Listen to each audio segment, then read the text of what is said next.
Bonjour et bonsoir à tous. Vous avez certainement entendu parler de Star Wars. Vous avez probablement vu au moins l'un des films, et peut-être même l'une des nombreuses séries de la licence. Mais êtes-vous au courant de la fabrication des premiers sabres laser, ceux qui ont servi dans la trilogie originale?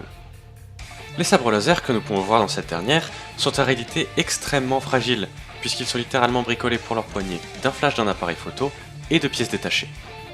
Mais le plus intéressant, c'est qu'à l'origine, ces sabres devaient réfléchir à une lumière qui se situait du côté des caméras et donc qui éclairait les acteurs. Pour pouvoir réfléchir cette lumière, les acteurs avaient bien évidemment une contrainte.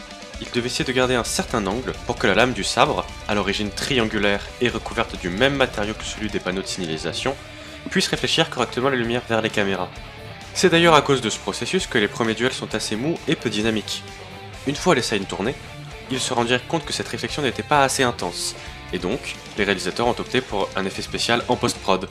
Leur idée, c'était de refaire la partie laser du sabre, ce qui leur a permis de créer l'effet de vibration et d'augmenter la lumière des lames. C'est aussi à ce moment-là qu'ils ont décidé d'attribuer une couleur au sabre en fonction de leur utilisateur. Bleu pour les gentils, et par opposition, rouge pour le côté obscur.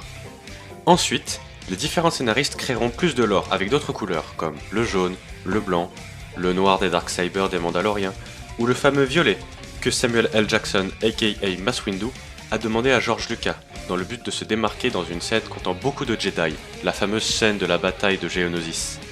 Demande à laquelle George Lucas a accepté. Comme quoi, il suffit de demander. Merci d'avoir écouté cette anecdote. Pour ne pas rater la prochaine, n'hésitez pas à vous abonner et à activer la cloche. Vous pouvez aussi aller jeter un coup d'œil à notre compte Instagram, et on se retrouve le week-end prochain au coin des mondes. Ciao!